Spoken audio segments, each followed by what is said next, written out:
जय झूलेलाल। अचो त हाणे ॿुधूं पाप मोचनी ग्यारस विर्त जी कथा। त सभई प्रेम सां चओ लक्ष्मी नारायण भगवान जी जय, श्री कृष्ण भगवान जी जय, ग्यारस माता जी जय। हीअ ग्यारस प्रेत जूणीअ खां छुटाइण वारी आहे ऐं सभिनी पापनि नास करण वारी आहे। फागुण कृष्ण पक्ष जे 23-24 तारीख़ थींदी आहे। सची श्रद्धा सां हिन विर्त रखण करे तन मन शुद्ध थिए थो ऐं परमात्मा जी प्राप्ति थिए थी। हिन ग्यारस में दान करण करे मनुष्य वैकुंठ जे विवाननि ते चढ़ी सिधो स्वर्ग लोक ॾांहुं वञे थो, जंहिंजो वृतांत हिन तरह आहे। चैतरथ नाले हिकिड़ो महाशोभनिक वन हो, जंहिंमें बेशुमार गंधर्व ऐं अप्सराऊं रहंदियूं हुयूं। सॼो वन गुलनि फुलनि जे गुलजारीअ सां शोभनीक हूंदो हो, जंहिंमें घणेई ऋषि मुनि तपस्या कंदा हुआ। उते मेधावी ऋषिअ नाले हिकिड़ो महामुनीश्वर रहंदो हो। उन महामुनीश्वर जे तप में विघ्न विझण लाइ ऐं उनखे पाण ते मोहित करण लाइ मंजू घोष नाले हिकु महासुंदर अप्सरा हुन जे कुटिया जे ॿाहिरां अची नाच गानो करण लॻी, बीन वॼाए सितार ते आलाप ॻाइण लॻी।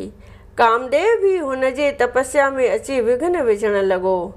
नेठि मेधावी मुनि कामदेव जे वस थी उन्हीअ अप्सरा ते मोहिजी पियो। भॻवान जो भॼन सफ़ा भुलिजी वियुसि ऐं हुन अप्सरा सां काम क्रीड़ा करण में लॻी वियो। घणो वक़्त ताईं मेधावी ऋषि हुन अप्सरा सां काम क्रीड़ा करण में लॻी मज़ा माणींदो रहियो। हिकिड़े ॾींहुं दिलि में ख़्यालु आयुसि त हाय, मूं ही छा कयो। हीरनि जवाहरनि खां बि महांगो मानुष जनम ईअं ई व्यर्थ विञाए छॾियो। मुंहिंजे सॼी उमिरि जी तपस्या हिन चंडालड़ अप्सरा हिकु खिन में बर्बादु करे छॾी। बसि जॾहिं ऋषिअ जे दिलि में इहो उमंग आयो, तॾहिं हिकदमि अप्सरा खे श्राप ॾिनई ऐं चयाईंसि त हे चंडालण, तो जो मुंहिंजी सॼी उमिरि जी तपस्या बर्बादु कई आहे, तंहिं करे तूं वञी पिशाचिणी थी। मुनीअ जो इहो श्राप ॿुधी अप्सरा हथ जोड़े वेनती करण लॻी त हे स्वामी, तव्हां श्राप त ॾिनो, पर हाणे मूंखे कृपा करे इन्हीअ श्राप खां छुटकारे जो रास्तो ॿुधायो। मेधावी ऋषि चवण लॻो त हे अप्सरा, हाणे तूं हिन फागुण महीने जे कृष्ण पक्ष जे पाप मोचनी ग्यारस जो विर्त रख त तुंहिंजी पिशाच जूणी मिटी वञे। मां बि उन्हीअ महाफलदायक ग्यारस जो विर्त रखां थो। इहो विर्त सभिनी पापनि जे नास करण वारो आहे। एतिरो चई मुनीअ बि पाप मोचनी ग्यारस जो विर्त रखियो ऐं उन अप्सरा बि शुद्ध हृदय ऐं शुद्ध भावना सां रखियो, जंहिं करे हुन जा सभई पाप नास थी विया। ऋषि मेधावी हिन ग्यारस जे पुण्य जे प्रताप करे उत्तम गतिअ खे प्राप्त थियो ऐं अप्सरा बि वैकुंठ धाम वञी वसायो। जेको मनुष्य हिन पाप मोचनी ग्यारस जो विर्त सची भावना सां रखंदो, परमात्मा तंहिंजा सभु कार्य पूरा कंदो। उहो वॾे कुटुंब वारो, पुटनि पोटनि वारो, दुनिया दौलत वारो थींदो। हिन लोक ऐं परलोक में बि मज़ा माणींदो। उन्हीअ वटि स्वर्ग जा विवान रुकंदा ईंदा, तंहिंजो अणपुछो वैकुंठ में वासो थींदो। सलोक। संतन जो जन संग कयो से सुधरी सभु वया, हिन तिरकण वारी तिख मूं लंघे पार पया। मनोरथ ते मनुष्य जा सभई सिद्ध थिया, जेके वेदन वाक चया से हो त हंडाए छो नथो। सभई चओ श्री लक्ष्मी नारायण भगवान जी जय, श्री कृष्ण भगवान जी जय, ग्यारस माता जी जय। जय जगदीश हरे, स्वामी जय जगदीश हरे। भक्त जनों के संकट, दास जनों के संकट क्षण में दूर करे। ओम जय जगदीश हरे।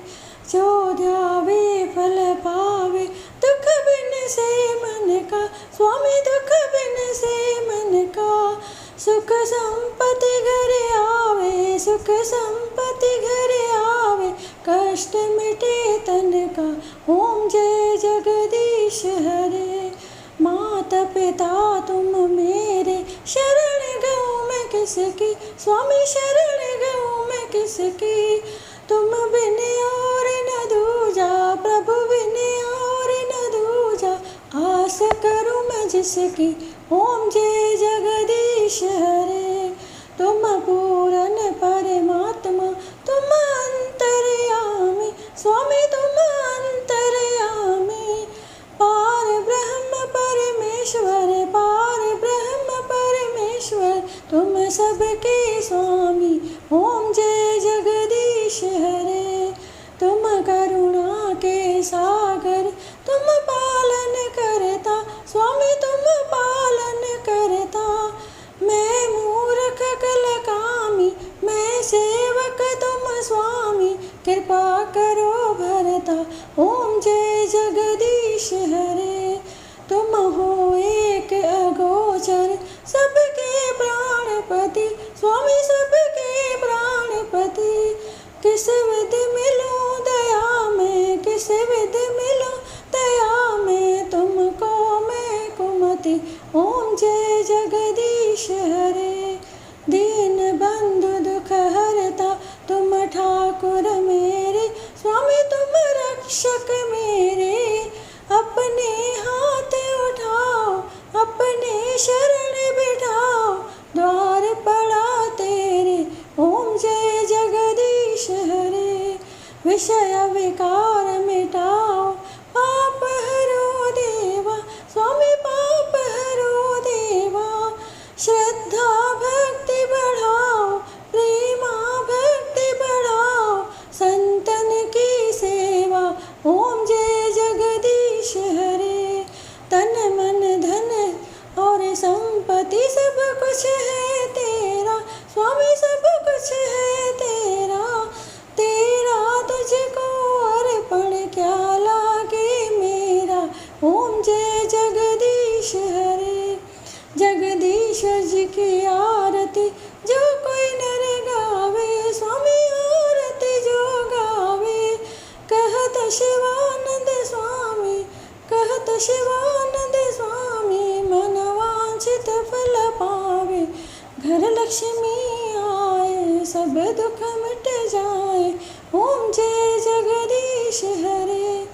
ओम जय जगदीश हरे, स्वामी जय जगदीश हरे। भक्त जनों के संकट, दास जनों के संकट, क्षण में दूर करे। ओम जय जगदीश हरे। बोलिए विष्णु भगवान की जय।